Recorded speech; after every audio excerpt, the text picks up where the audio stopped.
Good morning students. हमने last class में 2.2 की थी। 2.2 के हमने फर्स्ट 5 क्वेश्चंस किए थे। ठीक है, आज हम स्टार्ट करते हैं क्वेश्चन नंबर 6 से। 2.2 का हमारे पास 6 क्वेश्चन है।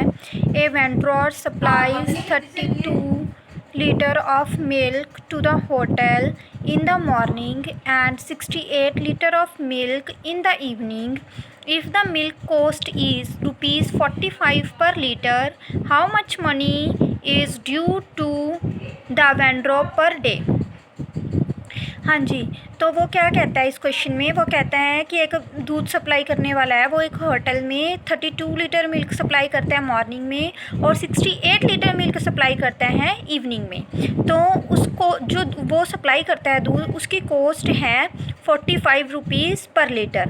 तो बताओ वो रोज़ कितने रुपीज़ का दूध उस होटल में देता है। तो हमने इसके लिए क्या करना है, जैसे हमने पिछला क्वेश्चन किया था, हमने पहले टोटल क्वांटिटी निकाली थी, तो इसमें भी हम पहले टोटल क्वांटिटी निकालेंगे, उसके बाद हम उसकी कॉस्ट निकालेंगे। वैसे तो ये प्रीवियस क्वेश्चन आपका 5th क्वेश्चन के जैसा ही आप खुद से भी कर सकते हो, बट फिर भी कोई बात नहीं, मैं आपको एक बार दिखा देती हूँ कैसे करना है। तो क्वेश्चन नंबर 6, ए वेंडर सप्लाइज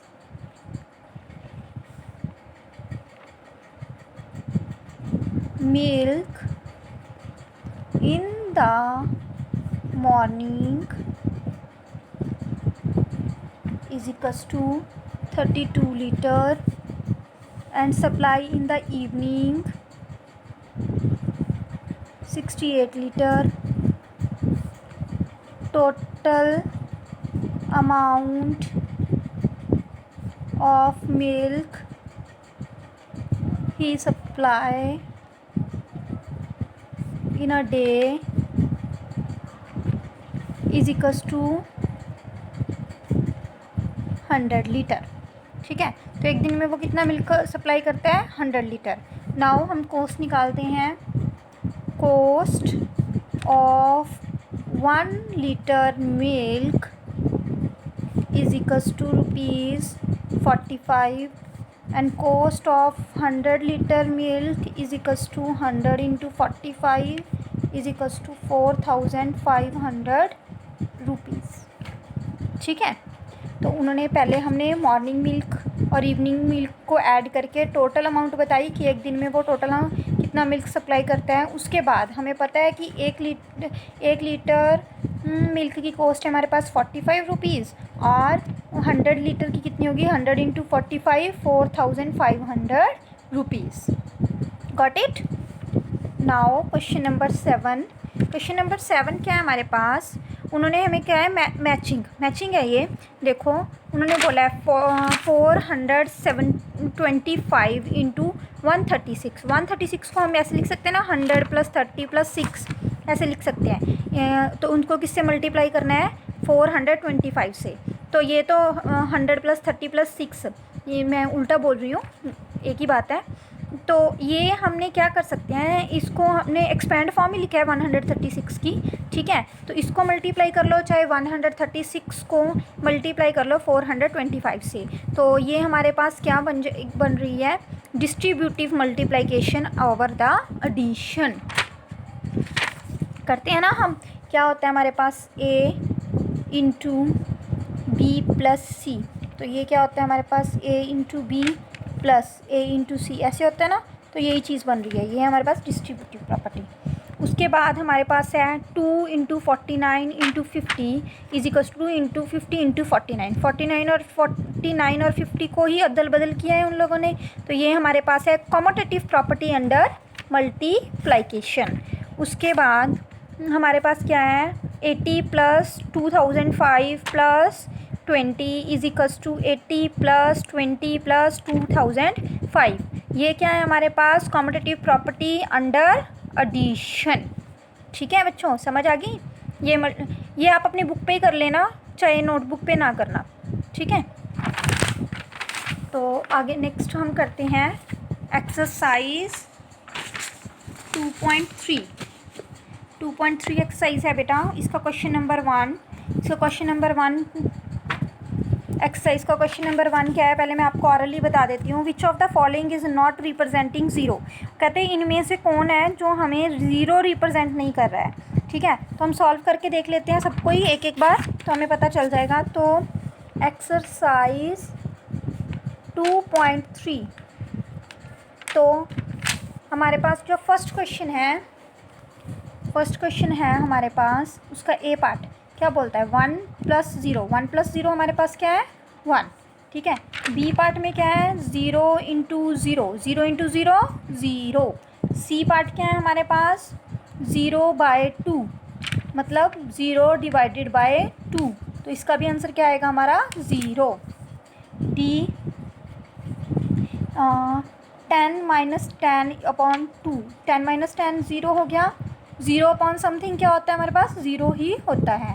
तो उन्होंने क्वेश्चन में हमें पूछा है कि इनमें से ए बी सी डी में से कौन सा पार्ट है जो हमें 0 रिप्रेजेंट नहीं करता है। देखो बी भी 0 रिप्रेजेंट कर रहा है, सी भी 0 रिप्रेजेंट कर रहा है, और डी भी 0 रिप्रेजेंट कर रहा है, पर 1 क्या रिप्रेजेंट कर रहा है, ए क्या रिप्रेजेंट कर रहा है, 1। दिस इम्प्लॉयज ऑप्शन ए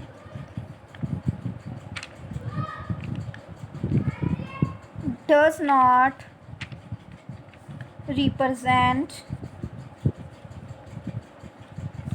0। ठीक है, समझ आई। Now question number 2। Question number 2 क्या है हमारे पास, if the product of 2 whole numbers is 0। 2 whole numbers कौन से होते हैं बेटा, होल नंबर्स होते हैं 0 1 2 3 4। जो काउंटिंग नंबर 0 से स्टार्ट होते हैं उनको क्या बोलते हैं हम, होल नंबर्स। तो उन्होंने 2 होल नंबर्स बोला है हमें, तो कहते हैं the product of 2 whole numbers is 0। कहते हैं 2 होल नंबर्स की प्रोडक्ट मतलब मल्टीप्लिकेशन, तो 2 होल नंबर्स की प्रोडक्ट 0 होगी। कैन वी से दैट 1 और both of them will B 0। क्या उनमें से एक का या दोनों का 0 होना ज़रूरी है। जस्टिफाई थ्रू एग्जाम्पल, हमें एग्जाम्पल के साथ इसको प्रूव करना है। ठीक है, हम लेट कर लेते हैं, लेट 2 होल नंबर्स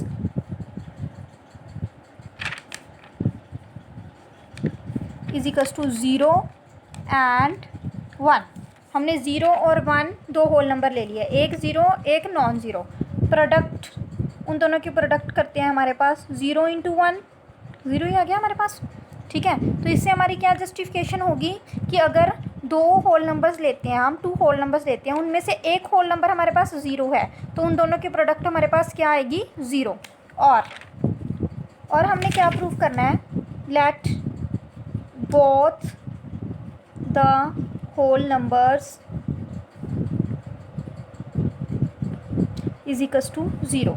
ठीक है, तो प्रोडक्ट 0 को हमने 0 से मल्टीप्लाई किया, 0 0 0, तो भी हमारे पास आंसर क्या आया है, 0। तो इससे हमारे पास क्या कंक्लूज़न निकलता है कि 2 होल नंबर्स की जो प्रोडक्ट है वो क्या होएगी, 0 होएगी।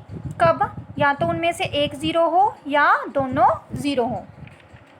ठीक है, now question number 3। Question number 3 क्या है हमारे पास बेटा, क्वेश्चन नंबर 3 है हमारे पास, if the product of 2 whole number is 1, can we say that 1 और both of them will be 1, justify through example. तो उन्होंने कहा क्या कहा है कि अगर हमारे पास 2 होल नंबर्स हैं, उनमें से उनका प्रोडक्ट 1 है, तो उनमें से या तो उनमें से दोनों में से एक कोई 1 होना चाहिए या दोनों 1 होना चाहिए। ठीक है, दोनों में से कौन सी चीज़ सही है, आपके एग्जाम्पल लेके दिखाओ हमें। हम कर लेते हैं, वैसे ही लेते हैं हम, लेट 2 होल नंबर्स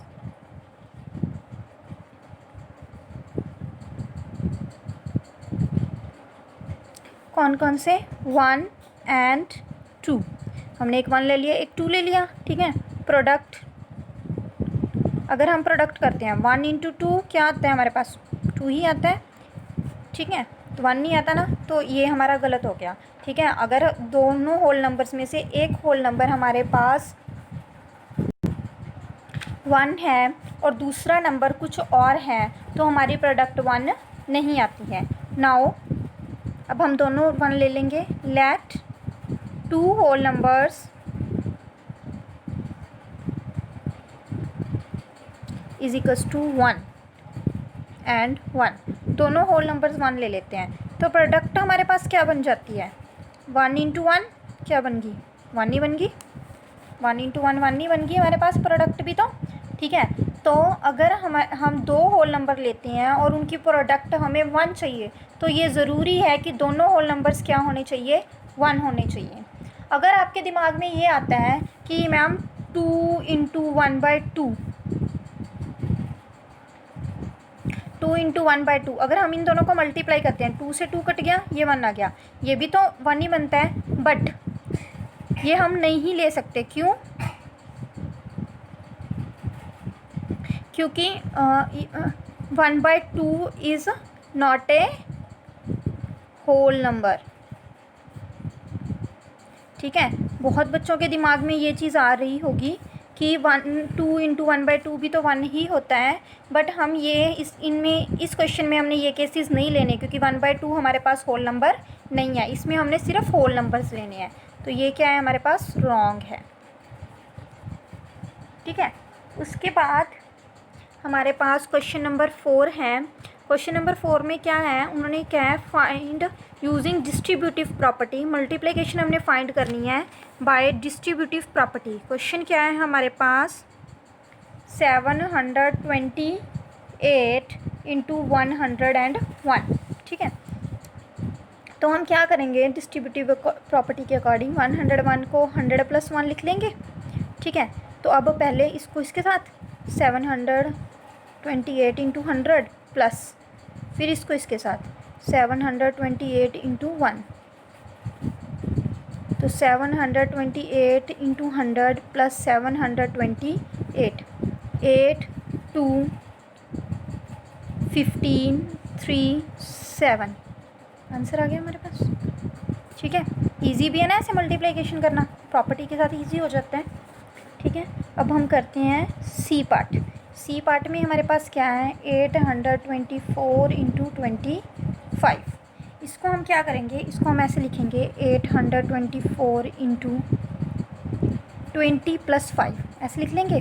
तो 824 इंटू 20 प्लस, पहले इसके साथ फिर इसके साथ 824 इंटू 5, तो इसको 2 4 ज़ा 8, 2 2 ज़ा 4, 8 2 ज़ा 16, पीछे 0 प्लस 4 5 ज़ा 22 पे, 5 2 ज़ा 10 और 12 1 पे, 8 5 ज़ा 40 + 1 41, 0 10 1 पे, 4 5 6 10 2, तो हमारे पास क्या बन गया ये 20,600। अगर आपके से ऐसे ना हो ना, तो आप प्रॉपर करके देख लेना, गलत नहीं करना क्वेश्चन, इसको प्रॉपर करके देख लेना। 0 10 1 पे, 4 5 6 6 और 4 10, 1 पे 2, कितना ही आता है ना, ठीक है ना। आप अगर आपसे नहीं होता तो आप रफ़ वर्क में इन सब चीज़ों को अपने रफ़ वर्क में करके देख सकते हो, ठीक है। मेरा ये क्या है, एक्सपीरियंस की वजह से मेरे को, मतलब मैं ऑरली कर लेती हूँ, आप लोगों से अगर ऑरली नहीं होता तो आप साइड पे इसको रफ़ वर्क में भी करके देख सकते हो, कोई कंपल्शन नहीं है कि आपने ऑरली ही करना है इसको।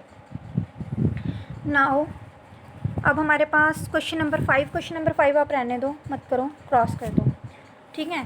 तो इसके दो पार्ट रहते हैं, ई पार्ट भी कर लेते हैं हम। ई पार्ट में क्या है, 504 इंटू 35, ठीक है, ये है हमारे पास।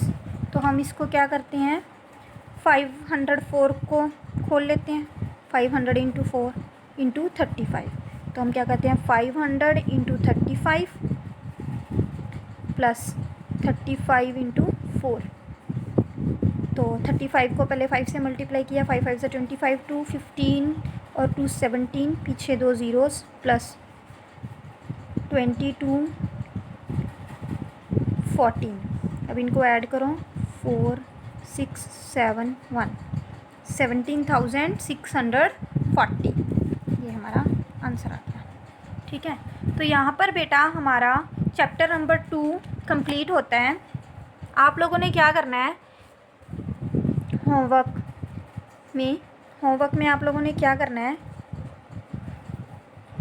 आप लोगों ने सेकंड चैप्टर सारा तैयार करना है, ठीक है, for test of chapter 2 on Wednesday. ठीक है, वेडनेसडे को मैं आपका चैप्टर 2 का टेस्ट लूँगी। ठीक है, आपको वर्कशीट डाल दूँगी होमवर्क में, वो टेस्ट आपने क्या करना है। उसके बाद आपको नेक्स्ट क्लास में मैं वो सारा टेस्ट सॉल्व करवा दूँगी। तो वेडनेसडे को जो आपका होमवर्क आएगा उसमें आपको चैप्टर नंबर 2 का टेस्ट आएगा। ठीक है बच्चे, okay, have a nice day.